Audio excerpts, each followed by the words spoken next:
ராதே ராதே. நம்ம சத்குருநாதருடைய பரம கிருபையினால் ஸ்ரீமத் பாகவத மகாபுராணம் கற்றுண்டு வரோம். 4வது ஸ்கந்தத்தில் 20 அத்தியாயங்கள் நம்ம கற்றுண்டோம். இன்றைக்கு 21வது அத்தியாயம் கற்றுக்க போகிறோம். 20வது அத்தியாயத்தில் எப்படி பிருத்துவானவர் பகவானை ஸ்தோத்திரம் பண்ணார் அப்படிங்கிற அந்த அழகான ஸ்தோத்திரத்தை நம்ம பார்த்தோம். பகவானும் ரொம்ப சந்தோஷப்பட்டு அதற்கு மேலே கிளம்பி வைகுண்ட தாமத்துக்கு போனார் அப்படிங்கிறத பார்த்தோம். அங்கே வந்திருந்த யாகத்துக்கு வந்திருந்த அத்தனை பேரும் கிளம்பி போனார்கள் அப்படிங்கிறத பார்த்தோம். அந்த அத்தியாயம் முடியும் பொழுது மைத்ரேய மகரிஷி என்ன சொல்லி முடித்தார் அப்படின்னா, பிருத்து மகாராஜாவும் கிளம்பி அவருடைய ஊருக்கு வந்து சேர்ந்தார் அப்படின்னு சொல்லி முடித்தார். அதனால இந்த 21வது அத்தியாயம் ஆரம்பிக்கும் பொழுதே அப்படி பிருத்து மகாராஜா அவரோட ஊருக்கு திரும்பும் பொழுது அவருடைய ஊர் பார்க்கறதுக்கு எவ்வளவு அலங்காரம் பண்ணப்பட்டு அழகாக இருந்தது அப்படிங்கிறத வர்ணிச்சுட்டே வரார். எங்கே பார்த்தாலும் நிறைய தோரணங்கள்லாம் கட்டியிருக்காளாம் ராஜாவை வரவேற்கிறதுக்காக. முத்து மாலைகள்னாலையும் புஷ்ப மாலைகள்னாலையும் பட்டு வஸ்திரங்கள்னாலையும் தங்கத்தினாலையும் தோரணங்கள்லாம் அங்கங்கே கட்டியிருக்காளாம். ரொம்பவும் அதிகமான மணமுடைய தூபங்களெல்லாம் அங்கங்கே ஏற்றி வச்சிருக்கா. ஊரே அப்படி மணக்கும்படியாக எல்லா வீதிகளையும் நார்ச்சந்துகளையும் பாதைகளையும் நன்னா அலம்பி தள்ளி அதில் சந்தன தண்ணியெல்லாம் தெளித்து அதில் புஷ்பம் பழம் அக்ஷத பொறி போன்ற மங்கள திரவியங்களெல்லாம் அப்படி தூவியிருக்காளாம். எல்லா இடத்துலையும் ஊர் முழுக்க விளக்கேற்றி வச்சிருக்காளாம். வாழை மரங்கள் பாக்கு மரங்கள் இதெல்லாம் அங்கங்கே கட்டி வச்சிருக்கா. மாவலையினால் தோரணங்கள்லாம் கட்டியிருக்கா. எல்லா ஊர் ஜனங்களும் அதுலேயும் முக்கியமாக அழகான பெண்மணிகள் தங்களை நன்னாக அலங்காரம் பண்ணிண்டு கையில் விளக்க எடுத்துண்டு அது போன்ற பல மங்கள திரவியங்களையும் எடுத்துண்டு ராஜாவை வரவேற்கிறதுக்காக அப்படி ஓடி வரார்கள். ஒரு பக்கம் பிராமணர்களுடைய வேத கோஷம், ஒரு பக்கம் சங்கம் துந்துபி போன்ற வாத்தியங்கள்லாம் முழங்க அப்படி பிருத்து மகாராஜா ஊருக்குள்ளே நுழையிறார். நுழையும் போதே அந்த பந்திகள்லாம் அவர் ஸ்தோத்திரம் பண்ணிகிட்டே இருக்கா. அப்படி ஒரு ராஜ மரியாதையோடு அப்படி உள்ளே நுழையும் போது கூட பிருத்து மகாராஜாவோட ஹிருதயத்தில் கொஞ்சம் கூட கர்வமே இல்லை அப்படின்னு சொல்கிறார். கதஸ்மயஹா அப்படின்னு சொல்கிறார். அப்படி ஊருக்குள்ளே நுழைஞ்சதும் 4 பக்கமும் ஊர் ஜனங்கள்லாம் ஓடி ஓடி வராளாம். ஊர் சுற்றி வர இருக்கக்கூடிய ஜனங்கள் அவர்கள்லாமும் ஓடி ஓடி வந்து பிருத்து மகாராஜாவை வரவேற்கிறா. பிருத்து மகாராஜா ரொம்ப சந்தோஷப்பட்டு அவர்களுக்கு எல்லாருக்கும் அவரவர்கள் ஆசைப்படக்கூடிய வரங்களெல்லாம் அப்படியே கொடுத்துட்டே வந்தார் அப்படின்னு சொல்கிறார். இப்போ மைத்ரேய மகரிஷி சொல்லி முடிக்கிறார். இப்படியாக பல ஆச்சரியமான சேஷ்டிதங்களெல்லாம் பிருத்து மகாராஜா பண்ணி பூமியவே கறக்கிறது போன்ற ஆச்சரியமான காரியங்களெல்லாம் பண்ணி பல வருஷங்கள் இந்த பூமியை ராஜாவாக ஆண்டு கடைசியில் தன்னுடைய அப்பழுக்கற்ற புகழை எல்லா இடத்துலையும் லோகத்தில் ஸ்தாபிச்சுட்டு அப்படி பகவானுடைய உயர்ந்த ஸ்தானமான அந்த வைகுண்டத்துக்கு எழுந்து அருளினார் அப்படின்னு சொல்லி முடித்தார். உடனே இந்த இடத்துல நம்ம முன்னமையே சொன்னது போல் சூதரும் சௌனகரும் பேசிக்கிறாப்புல ஒரே ஒரு ஸ்லோகம் அங்கங்கே எப்போவாவது வரும். இப்பொழுது சூத்த பௌராணிகர் சௌனகர் இடத்துல சொல்கிறார், ஹே சௌனகரிஷே, இப்படி மைத்ரேய மகரிஷி சொல்லி முடித்ததும் ஆதி ராஜாவாக இருக்கக்கூடிய பிருத்துவனுடைய அந்த ஒரு உத்தமமான குணங்களையும் சேஷ்டிதங்களையும் சொல்லி முடித்ததும் அந்த பெரிய பாகவதரான விதுரர் அவர் என்ன பண்ணுறார் அப்படின்னா மைத்ரேய மகரிஷியை பார்த்து இப்படி சொன்னார் அப்படின்னு ஒரே ஒரு ஸ்லோகம் சூத்தரும் சௌனகரும் பேசிக்கிறதாக இங்கே அமையிறது. இப்போ விதுரர் என்ன சொல்கிறார் மைத்ரேயரை பார்த்து அப்படின்னா, எந்த ஒரு புத்திசாலி தான் இந்த பிருத்து மகாராஜாவுடைய குணங்களெல்லாம் இப்படி கேட்டுட்டு அதை இன்னும் கேட்கணுங்கிற ஆசை ஏற்படாமல் இருப்பான் அப்படின்னு சொல்கிறார். எப்பேற்பட்ட பராக்கிரமம் அவருடையதுன்னா, அவருடைய பராக்கிரமத்தினால அவர் என்னெல்லாம் லோகத்தில் சாதிச்சாரோ அதனுடைய ஒரு மிச்சம்தான் இன்னி வரைக்கும் வரக்கூடிய ராஜாக்கள் எல்லாரும் அதை தான் அனுபவிச்சுட்டுருக்கா அப்படின்னு அப்பேற்பட்ட பராக்கிரம் உடையவர்.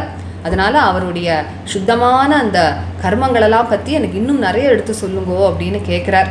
உடனே மைத்ரேய மகரிஷி திரும்பவும் சொல்ல ஆரம்பிக்கிறார். கங்கா யமுனையோகோ நத்யோகோ அந்தரா க்ஷேத்திரம் ஆவசன்னு அப்படின்னு. கங்கைக்கும் யமுனைக்கும் நடுவில் இருக்கக்கூடிய அந்த ஒரு தேசம், அந்த ஒரு பிரதேசத்தை அங்கே ஆண்டுண்டு வரார் பிருத்து மகாராஜா. ஆரப்தானேவ புபுஜே அப்படின்னு தன்னுடைய பூர்வ கர்மங்கள் வழியாக என்ன ஒரு சுகங்கள்லாம் தானே தேடிண்டு வருதோ அதை மட்டும்தான் அனுபவிச்சாராம். தானே இந்த சுகங்களெல்லாம் அனுபவிக்கணும்னு தேடிண்டு போலையாம். எதனால் அப்படின்னா புண்ணியங்களெல்லாம் கழிக்கணும்னு ஆசைப்படுறார். அதனால தானே தேடி வந்த சுகங்களாக மட்டும் அனுபவிக்கிறார். இப்படியாக சப்த தீபைக தண்டத்ருக்கு அப்படிங்கிறார். 7 தீபங்களுக்கும் இவர் ஒருவரே ராஜாவாக இருந்துட்டு எல்லாரையும் தர்மத்தில் நடத்திட்டு வரார். எல்லா இடத்துலையும் இவரோட ஆக்ஞைங்கிறது எங்கேயுமே தடப்படாமல் அப்படி செயல்பட்டு இருந்துதான். ஆனால் தண்டனை கொடுக்க வேண்டிய இடத்துல எல்லா இடத்துலையும் தண்டனை கொடுக்குறார். ஆனால் 2 பேரை மட்டும் தண்டிக்கவே மாட்டாராம். அது என்னன்னு சொல்கிறார், அந்யத்ர பிராமண குலாத்து அந்யத்ர அச்சுத கோத்திரதா அப்படிங்கிற. அதாவது பிராமணர்கள் அவர்களையும் தண்டிக்க மாட்டார், அதே மாதிரி பகவானுடைய பக்தர்கள் அவர்களையும் தண்டிக்க மாட்டாராம். மற்றபடி எல்லாரையும் அந்த ஒரு தர்மத்தில் நடத்துறதுக்காக தண்டனை கொடுக்கணும் அப்படின்னா கொடுப்பார் அப்படின்னு சொல்கிறார். ஒரு சமயம் பிருது மகாராஜா ஒரு பெரிய மகாசத்திரம் அப்படின்னு சொல்லக்கூடிய ஒரு நீண்ட நாள் பண்ணக்கூடிய ஒரு யாகம், அதற்கு தீட்சையை எடுத்துட்டு ஆரம்பிக்கிறார். அப்பொழுது அந்த இடத்துல திரும்பவும் நிறைய தேவர்கள், பிராமணர்கள், ரிஷிகள் எல்லாரும் வந்து சேரறா. ராஜர்ஷிகள்லாமும் நிறைய பேர் வரா அப்படின்னு சொல்கிறார். அப்படி எல்லாரும் வந்ததும் அவர்களுக்கு என்னென்ன வேணுமோ அதெல்லாம் பண்ணிட்டு அவர்களை நன்கு பூஜித்த பிறகு எல்லாருக்கும் மத்தியில் அப்படி எழுந்துண்டு பிருது மகாராஜா பேச ஆரம்பிக்கிறாராம். எப்படி இருந்ததுன்னா, நட்சத்திரங்களுக்கு நடுவில் அப்படி சந்திரன் உதிச்சா அப்படி இருக்குமோ அது போல இருந்தது அப்படிங்கிற. இப்பொழுது அப்படி எழுந்து நின்றுண்டு பேச ஆரம்பித்ததும் பிருது மகாராஜாவினுடைய ஒரு ரூபம் எவ்வளோ அழகாக இருந்தது, அவர் அந்த காட்சி கொடுக்கும்பொழுது எப்படி இருந்தது அப்படின்னு வர்ணிக்கிறார். அப்படி நல்ல ஒரு உயர்ந்த சரீரமாம் பிருது மகாராஜாவிற்கு, தீர்க்கமான புஜங்கள் இருந்தது அவருக்குங்கிறார். ரொம்பவும் பார்க்குறதுக்கு சிவந்த வர்ணத்தில் இருந்தாராம். அவருடைய கண்கள்லாம் அப்படி தாமரை போன்று இருந்தது அப்படிங்கிறார். அழகான மூக்கு, அழகான புருவங்கள், ரொம்பவும் பிரியத்தை உண்டாக்கக்கூடிய அழகான ஒரு முகம், சௌமியமான ஒரு தோற்றம். அவருடைய புஜங்கள்லாம் அப்படி உருண்டு திரண்டு இருந்தது அப்படிங்கிறார். அழகான பல் வரிசைகள், அதனால சிரிச்சார்னா அவ்வளவு அழகாக இருக்குமாம் பார்க்க. அவருடைய அகன்றமான மார்பு, அகன்றமான இடுப்பு, அவருடைய வயிறு எவ்வளவு அழகாக இருந்தது அப்படிங்கிறார். அதில் அழகாக 3 ரேகைகள் இருக்குமாம், அதனால வலி வல்கு தலோதரம் அப்படிங்கிறார். அவருடைய தொடைகள் 2ம் தங்க தூண்களை போல இருந்தது அப்படிங்கிறார். அவருடைய 2 பாதமும் முன்னாடி அப்படி சிறிது தூக்கினாப்புல இருக்குமாம். அவருடைய கேசங்கள்லாம் அப்படி கருகருன்னு சுருள் சுருளாக அழகான கேசங்கள். அவருடைய கழுத்து வந்து சங்கம் போல இருந்தது. அந்த சங்கத்தில் எப்படி 3 வரிகள் இருக்குமோ அது போன்ற அழகான வரிகள் உடைய கழுத்து. ரொம்ப உயர்ந்ததான ஒரு பட்டு வஸ்திரத்தை இடுப்பில் உடுத்திண்டு உன்னத்த தோல் மேலே அப்படி போட்டுருக்காராம் அங்க வஸ்திரமாக. இப்பொழுது தீட்சையில், யாக தீட்சையில் இருக்கிறதுனால ஆபரணங்கள்லாம் போட்டுக்கக்கூடாதுங்கிறதுனால ஆபரணங்கள் எல்லாம் விலக்கி வச்சிருக்காராம். அதனால அவருடைய அங்கத்தினுடைய லாவண்யம் ரொம்ப அழகாக தெரிஞ்சுது அப்படின்னு சொல்கிறார். ஒரு மான் தோலை மேலே போத்தின்னு இருக்காராம். விரல்களில் குஷதர்பத்தினால ஆன ஒரு மோதிரம் போட்டுருக்கார். இதெல்லாம் இந்த வைதிக காரியங்களுக்காக போட்டுப்பா, அதெல்லாம் போட்டுருக்கார். அப்பொழுதுதான் அவருடைய கால வேளை அனுஷ்டானங்களெல்லாம் முடிச்சுட்டு பார்க்குறதுக்கே அவ்வளவு தேஜஸ்வியாக இருந்தாராம். இப்போது அவருடைய கண்கள் எப்படி இருந்தது அப்படின்னா, அப்படியே குளுமையாக ரொம்பவும் வருடி கொடுக்குறாப்புல இருக்கக்கூடிய கண்கள். அத்தகைய கண்களை கொண்டு அந்த சதஸில் இருக்கிறவா எல்லாரையும் அப்படி கட்டாட்சம் பண்ணிட்டு இப்பொழுது அவர்களுக்கெல்லாம் பேச ஆரம்பிக்கிறார். அத்தகைய ஒரு சந்தோஷத்தை கொடுக்குறாப்புல இருந்ததாம் அவருடைய பேச்சு. அதனால சொல்கிறார், சாரு சித்திரபதம் ஸ்லக்ஷ்ணம் மிருஷ்டம் கூடம் அவிக்லவம் அப்படின்னு அவருடைய பேச்சு எப்படி இருந்தது அப்படின்னு அவ்வளோ அழகாக வர்ணிக்கிறார். சாரு அப்படின்னு கேட்குறதுக்கே அவ்வளவு இனிமையாக இருந்ததாம். சித்திரபதம் அப்படின்னு ரொம்ப அழகாக உமானங்கள்லாம் கொடுத்து அவ்வளோ அழகாக பேசுகிறார். மிருஷ்டம் அப்படின்னு ரொம்பவும் பரிஷ்காரமாக பேசுகிறார். கூடம் அப்படின்னு அதோட ஆழம் காண முடியாததாக இருக்காம். அவிக்லவம் அப்படின்னு தடபடாமல் அப்படி அழகாக பேசுகிறாராம். தன்னுடைய அனுபவங்களையே எல்லாருக்கும் நன்மை கொடுக்கறதுக்காக அதையே எடுத்து சொல்கிறார் அப்படின்னு சொல்கிறார். இந்த 20வது ஸ்லோகத்தோடு நம்ம இந்த செஷனில் நிறுத்திண்டு அதற்கு மேலே அவர் என்ன பேசுகிறார் இந்த சதஸில் இருந்தவர்கள் இடத்துல அப்படிங்கிறத நம்ம அடுத்த செஷனில் கற்றுக்கலாம். ராதே ராதே. गोपिका जीवनस्मरणं गोविन्द गोविन्द सद्गुरुनाथ महाराज की जय। कलये सुन्दराकारं सदैकप्रियदर्शनम् अज्ञाननाशकं देवं सद्गुरुं मुरलीधरम् मुरलीमण्डितकरकमलं मुनिजनमोहनं व्यत्यस्तपादं वनमालाधारिणं प्रेमभक्तमण्डलनित्यकीर्तितं श्रीप्रेमिकवरदम् आश्रयेऽहम्। जन्माद्यस्य यतोऽन्वयादितरतश्चार्थेष्वभिज्ञस्वराट् तेने ब्रह्महृदायादिकवये मुह्यन्ति यत्सूरयः तेजो वारिमृदां यथा विनिमयो यत्र त्रिसर्गो मृषा धाम्ना स्वेन सदा निरस्तकुहकं सत्यं परं धीमहि धर्मः प्रोज्झितकैतवोऽत्र परमो निर्मत्सराणां सतां वेद्यं वास्तवमत्र वस्तु शिवदं तापत्रयोन्मूलनं श्रीमद्भागवते महामुनिकृते किं वा परैरीश्वरः सद्यो हृद्यवरुध्यतेऽत्र कृतिभिः शुश्रूषुभिस्तत्क्षणात् निगमकल्पतरोर्गलितं फलं शुकमुखादमृतद्रवसंयुतं पिबत भागवतं रसमालयं मुहुरहो रसिका भुवि भावुकाः यं प्रव्रजन्तमनुपेतमपेतकृत्यं द्वैपायनो विरहकातराजुहाव पुत्रेति तन्मयतया तरवोऽभिनेदुः तं सर्वभूतहृदयं मुनिमानतोऽस्मि यस्वानुभावमखिल श्रुतिसारमेकम् अध्यात्मदीपम् अतितितीर्षतां तमोऽन्धं संसारिणां करुणयाः पुराणगुह्यं तं व्याससूनुमुपयामि गुरुं मुनीनां नारायणं नमस्कृत्य नरं चैव नरोत्तमं देवीं सरस्वतीं व्यासं ततो जयमुदीरयेत् कृष्णाय वासुदेवाय देवकीनन्दनाय च नन्दगोपकुमाराय गोविन्दाय नमो नमः कृष्णाय वासुदेवाय हरये परमात्मने प्रणतक्लेशनाशाय गोविन्दाय नमो नमः नाम संकीर्तनं यस्य सर्वपापप्रणाशनं प्रणामो दुःखशमनः तं नमामि हरिं परम्। गोपिका जीवनस्मरणं गोविंदा गोविंदा सद्गुरुनाथ महाराज की जय।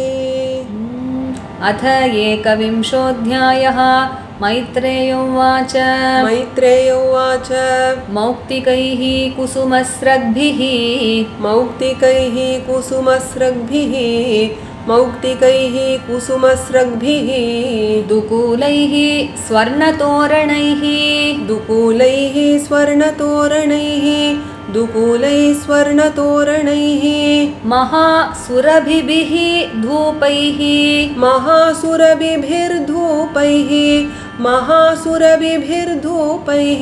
मण्डितं तत्र तत्र वै मण्डितं तत्र तत्र वै मण्डितं तत्र तत्र वै चन्दन अगरु तोयार्द्र चन्दना गुरुतोयार्द्र चन्दना गुरुतोयार्द्र रथ्या चत्वर मार्गवत् रत्या चत्वर मार्गवत् रत्या चत्वर मार्गवत् पुष्पाक्षतफलैस्तोक्मैः पुष्पाक्षतफलैस्तोक्मैः पुष्पाक्षतफलैस्तोक्मैः लाजैः अर्चिर्भिः अर्चितं लाजैरर्चिर्भिरर्चितं लाजैरर्चिर्भिरर्चितं सवृन्दैः कदलीस्तम्भैः सवृन्दैः कदलीस्तम्भैः सवृन्दैः कदलीस्तम्भैः पूगपोतैः परिष्कृतं पूगपोतैः परिष्कृतं पूगपोतैः परिष्कृतं तरुपल्लवमालाभिः तरुपल्लवमालाभिः तरुपल्लवमालाभिः सर्वतः समलङ्कृतं सर्वतः समलङ्कृतं सर्वतः समलङ्कृतं प्रजाः तं दीपबलिभिः प्रजास्तं दीपबलिभिः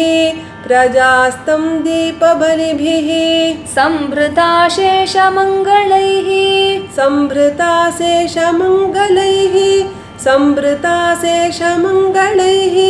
अभियुः मृष्टकन्याश्च अभियुर्मृष्टकन्याश्च मृष्टकुण्डलमण्डिताः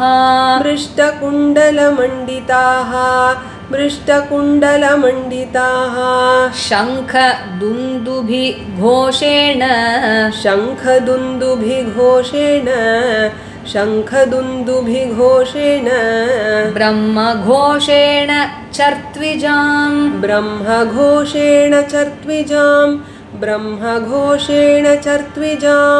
विवेश भवनं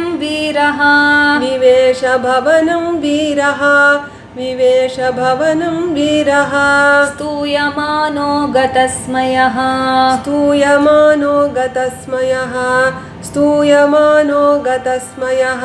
पूजितः पूजयामास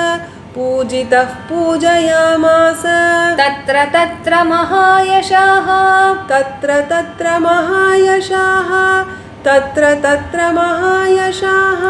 पौरान् जानपदान् स्तान्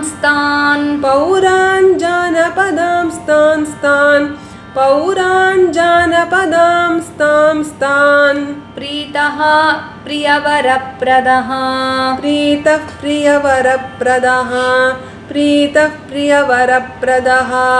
स एवम् आदीनि अनवद्य चेष्टितः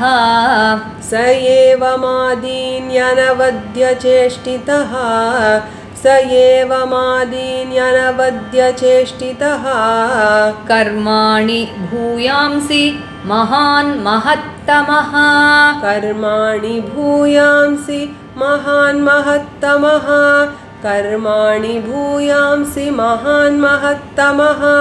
कुर्वन् शशास अवनिमण्डलं यशः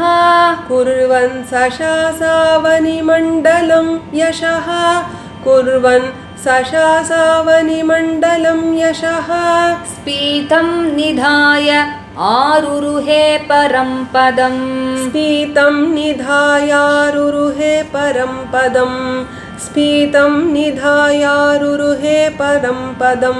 सूत उवाच तद् आदिराजस्य यशो विजृम्भितं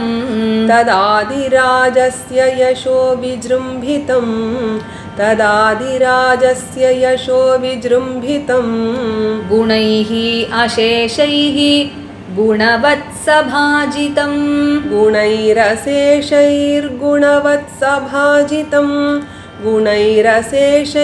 गुणवत्सभाजितं क्षत्ता महाभागवतः सदस्पते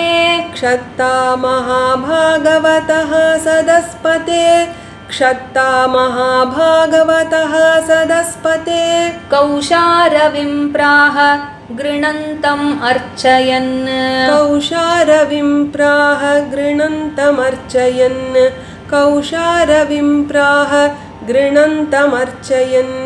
विदुर उवाच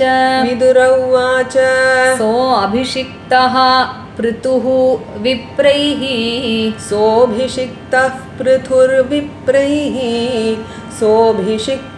पृथुर्विप्रैः लब्ध अशेष सुरार्हणः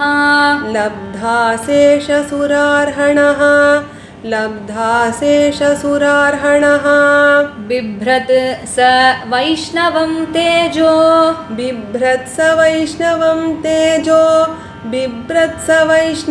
तेजो बाह्वोः याभ्यां दुदोहगाम्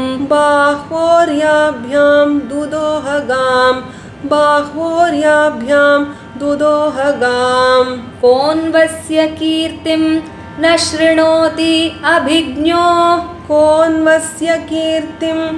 शृणोति अभिज्ञो कोऽन्वस्य कीर्तिं न शृणोत्यभिज्ञो यद्विक्रम उच्छिष्टम् अशेषभूपाः यद्विक्रमोच्छिष्टम् अशेषभूपाः यद्विक्रमोच्छिष्टमशेषभूपाः लोकाः सपालाः उपजीवन्ति कामम् लोकाः सपाला उपजीवन्ति कामम् लोकाः सपाला उपजीवन्ति कामम् अद्यापि तन्मे वद कर्म शुद्धम् अद्यापि तन्मे वद कर्म शुद्धम् अद्यापि तन्मे वद कर्म शुद्धम् मैत्रेय उवाच मैत्रेय उवाच गङ्गा यमुनयोः नद्योः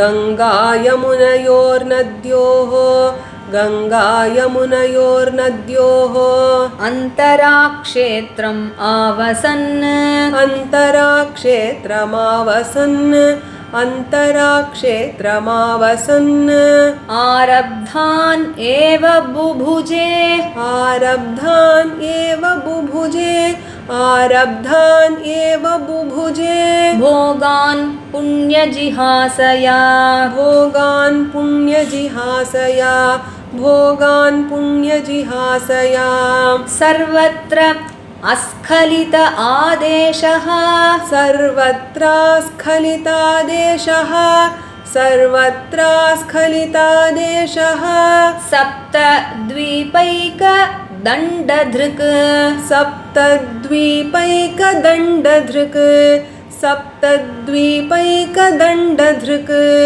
अन्यत्र ब्राह्मणकुलात् अन्यत्र ब्राह्मणकुलात् अन्यत्र ब्राह्मणकुलात् अन्यत्र अच्युतगोत्रतः अन्यत्राच्युतगोत्रतः अन्यत्राच्युतगोत्रतः एकदा आसीत् महासत्र एकदासीन्महासत्र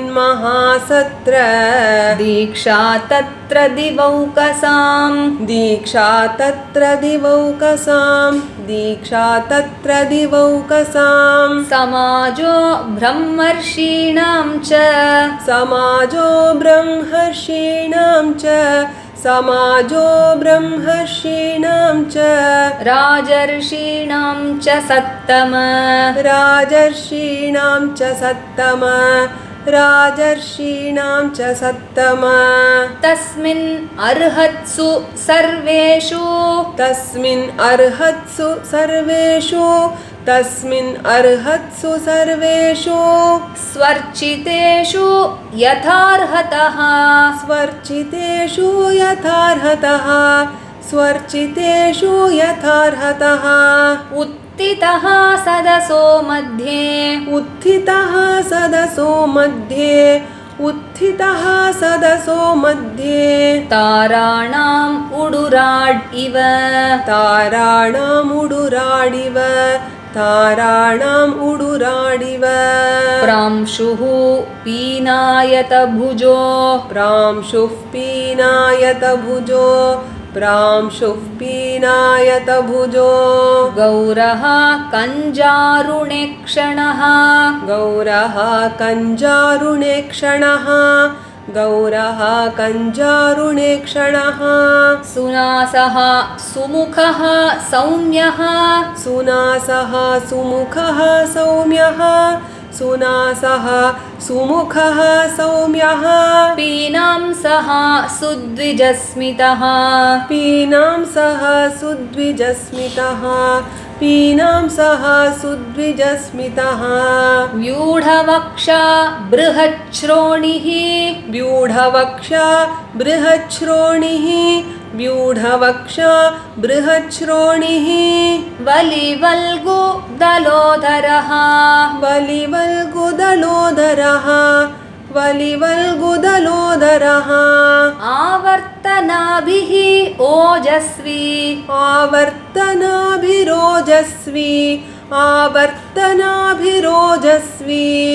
काञ्चनोरुः उदग्रपात् काञ्चनोरुरुदग्रपात् काञ्चनोरुरुदग्रपात् सूक्ष्मवक्र असितस्निग्ध सूक्ष्मवक्रासितस्निग्ध सूक्ष्मवक्रासितस्निग्ध मूर्धजः कम्बुकन्धरः मूर्धजः कम्बुकन्धरः मूर्धजः कम्बुकन्धरः महाधने दुकूलाग्र्ये महाधने दुकूलाग्र्ये महाधने दुकूलाग्र्ये परिधाय उपवीय च परिधायोपवीय च परिधायोपवीय च व्यञ्जित अशेषगात्रश्रीः व्यञ्जिताशेषगात्रश्रीः व्यञ्जिताशेषगात्रश्रीः नियमे न्यस्तभूषणः नियमे न्यस्तभूषणः नियमे न्यस्तभूषणः कृष्णाजिनधरः श्रीमान् कृष्णाजिनधरः श्रीमान् कृष्णाजिनधरः श्रीमान् कुशपाणिः कृतोचितः कुशपाणिः कृतोचितः कुशपाणिः कृतोचितः शिशिरस्निग्धताराक्षः शिशिरस्निग्धताराक्षः शिशिरस्निग्धताराक्षः समैक्षत समन्ततः समैक्षत समन्ततः समैक्षत समन्ततः ऊचिवान् इदम् उर्वीशः ऊचिवानिदमुर्वीशः ऊचिवान् इदमुर्वीशः सदः संहर्षयन् इव सदः संहर्षयन् इव सदः संहर्षयन् इव चारु चित्रपदं श्लक्ष्णं चारुचित्रपदं श्लक्ष्णं चारुचित्रपदं श्लक्ष्णं मृष्टं गूढम् अविक्लवम् मृष्टं गूढम् अविक्लवम् मृष्टं गूढम् अविक्लवम् सर्वेषाम् उपकारार्थं सर्वेषाम् उपकारार्थं सर्वेषाम् उपकारार्थं तदा अनुवदन् इव तदा अनुवदन् इव तदा अनुवदन् इव இந்த 20 ஸ்லோகங்களை நம்ம எல்லாரும் சேர்ந்து படிக்கலாம். The first 20 shlokas. मैत्रेयं वाच मौक्तिकैः कुसुमस्रग्भिः दुकूलैः स्वर्णतोरणैः महासुरभिर्धूपैः मण्डितं तत्र तत्र वै चन्दना गुरुतो यार्द्र रथ्या चत्वरमार्गवत् पुष्पाक्षतफलैस्तोक्मैः लाजैरर्चिर्भिरर्चितम् सवृन्दैः कदलीस्तम्भैः पूगपोतैः परिष्कृतम् तरुपल्लवमालाभिः सर्वतः समलङ्कृतम् प्रजास्तं दीपबलिभिः सम्भृताशेषमङ्गलैः अभीयुर्मृष्टकन्याश्च मृष्टकुण्डलमण्डिताः शङ्खदुन्दुभिघोषेण ब्रह्मघोषेण चर्त्विजां विवेशभवनं वीरः स्तूयमानो गतस्मयः पूजितः पूजयामास तत्र तत्र महायशाः पौरान् जानपदांस्तांस्तान्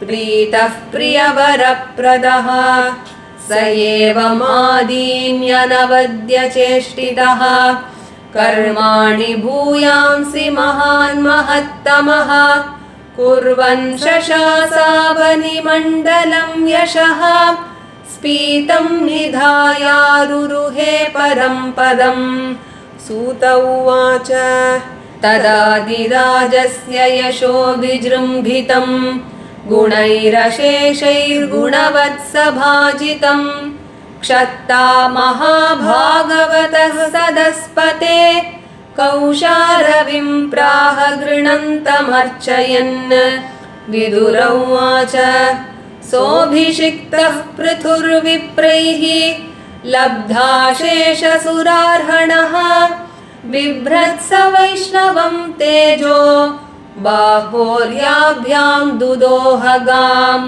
कोन्वस्य कीर्तिं न शृणोत्यभिज्ञो यद्विक्रमोच्छिष्टम् अशेषभूपाः लोकाः सपाला उपजीवन्ति कामम् अद्यापि तन्मे वद कर्म शुद्धम् मैत्रेय उवाच गङ्गायमुनयोर्नद्योः अन्तराक्षेत्रमावसन् आरब्धान् एव बुभुजे भोगान् पुण्यजिहासया सर्वत्रा स्खलिता देशः सप्तद्वीपैकदण्डधृक् अन्यत्र ब्राह्मणकुलात् अन्यत्राच्युतगोत्रतः एकदासीन्महासत्र दीक्षा तत्र दिवौकसाम् समाजो ब्रह्मर्षीणां च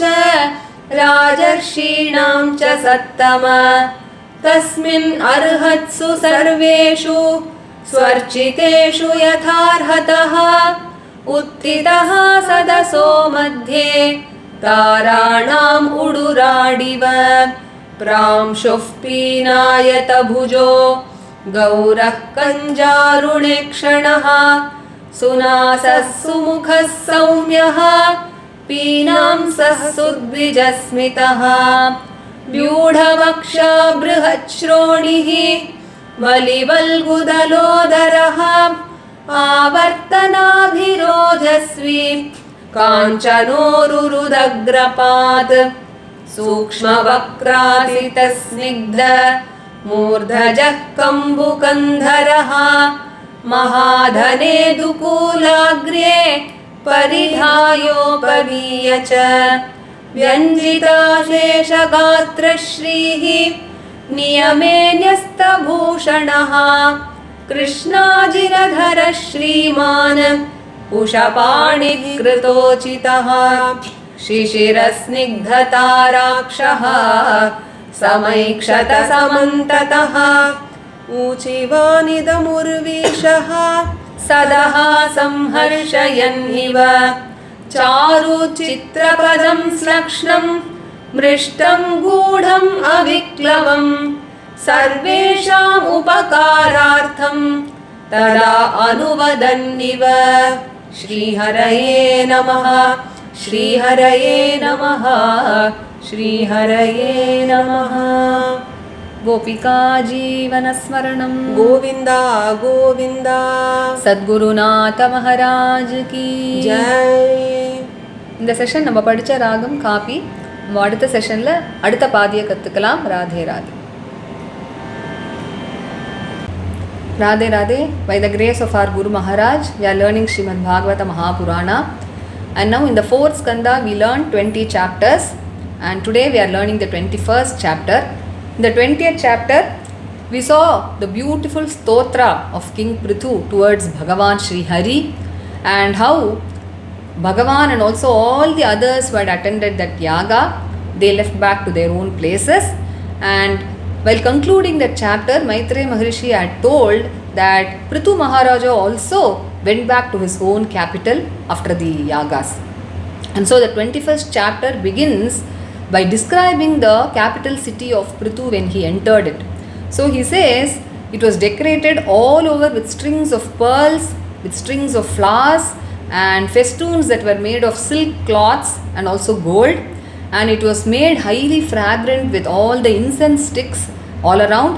The streets, the highways and all the quadrangles, they were all cleanly washed, and sandal water was being sprinkled all over, and it was strewn with flowers, unbroken rice, fruits and parched rice and other auspicious materials like this. And the entire city was brightened with lights being lighted everywhere, and it was adorned with banana stems and also stems of the areca tree.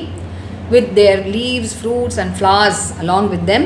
And there were a lot of festoons that were made with leaves of mango trees also. And all the citizens, including the fair and very beautiful women, they all came forward to welcome Prithu with lamps and other auspicious items in their hands. And amidst the sounds of the conches and kettle drums on one side and the Vedic chants of the priests on the other side, King Prithu entered the city, being praised by all the bards and minstrels. And here Maitreya Maharshi says, as he entered the city, there was not the least pride in his heart, he says, Gatasmayaha, though he was so glorious. And he was being greeted and worshipped by all his citizens, even as he entered the city, and also by all his subjects from the countryside. And so King Prithu was extremely pleased, and so he granted them many boons as he just entered, and he delighted all of his citizens. And so now Maitreya Maharshi concludes by telling, in this manner, having done such glorious deeds like milking Mother Earth herself, the Supreme King Prithu, he ruled over the earth for many long years, and he established his impeccable fame all over this world, and finally he ascended to the highest abode of Bhagavan, which is Vaikuntha. And now here there is a reference of a conversation between Suta and Shaunaka, which we had already told that there will be some rare occasions like this in this 3, 4 and 5th skandhas. So here Suta Pauranika says to Shaunaka Maharishi, O Shaunaka Rishi, when Maitreya Maharshi thus narrated all these glories of the Adi Raja, who is King Prithu, the great Bhagavata Vidura, he spoke back to Maitreya in this manner. And so he says, Vidura says, which wise man would, after listening to all these glories of Prithu, would not like to hear more and more about his glories, because the glories of Prithu are such that the remains of all his achievements that were got through his valor are only being enjoyed till today by all the kings who came after Prithu. And so please tell me more and more about all his glorious deeds. And so Maitreya Maharshi again begins by telling, Ganga Yamunayoho Nadyoho Antara Kshetram Avasanna. So ruling over the land between the rivers Ganges and Yamuna, he ruled over that stretch of land, and he enjoyed only whatever came his way through his past karmas. And he didn't go beyond his means to attain all the worldly pleasures, because he wanted to exhaust all his merits. And being the single emperor of all the 7 dvipas, his orders were never violated anywhere, and he established dharma by punishing the violators. But he held his rod of punishment only to all the others, but he did not punish the Brahmins and also the devotees of Lord Achyuta, he says, because he was such a great devotee of Bhagavan and also the Brahmins. And once what happened, he had taken a diksha or a sacred vow to perform a great sacrifice, Mahasatra, which is done for many long years. And on that occasion, there was a huge gathering of all the devas, the Brahmins, the rishis, and even the Rajarshis. And when all the respectable ones were being duly honored by King Prithu, after that, King Prithu rose up in that assembly, like how the moon rises among all the stars, he says. And here Maitreya Maharshi describes King Prithu's beautiful form as he stood there in that assembly. He says he was very tall, he had long and stout arms, he was fair complexioned, and he had eyes like a beautiful lotus flower. He had a shapely nose, a very very pleasing countenance and a gentle appearance, and his shoulders were rounded, and his beautiful row of teeth were being seen when he smiled, and his smile looked very very captivating, he says. He had broad chest and broad hips, and his belly was very charming with the 3 lines. He says, Bali Valgu Dalo Daraha, and he had a deep navel, and his thighs were like golden pillars, he says. He was full of vigor, and his feet were slightly raised at the front, and his hair, they were soft and curly and dark and dense, and his corn-shaped neck had 3 lines in it also, like how the Shankha, it has 3 lines in it. And he had worn a superior silk garment, one on his waist and one on his shoulders, which is the Angavastra. And because he was in a Diksha for a Yaga now, he had set aside all his ornaments. And so Maitreya Maharshi says the beauty of all his limbs were well revealed now. He was wearing the skin of the black antelope, that is the Krishna Jina, and he was wearing rings made of the kusha grass in his fingers. All these are worn when one does the Vedic rituals. And he had just completed all his morning rituals and he was looking extremely graceful and radiant at that time. And with his cool and soothing eyes, he looked at everybody in that assembly, and now he started speaking to them, giving great joy to them. And Maitreya Maharishi describes how his speech was. Charu Chitrapadam Slakshnam Rishtam Gudham Aviklavam. He describes that in so many words. He says it was very sweet to listen. Charu Chitrapadam. It was full of charming expressions. Mrishtam, it was very, very polished. Gudham, it was very deep in its import. Aviklavam, it was uninterrupted speech. And King Prithu recounted his own experiences in order to benefit all the people who had gathered there. And so today we shall stop at this 20th shloka, and further in the next session we shall see what King Prithu spoke to all the people who had assembled there. Radhe Radhe.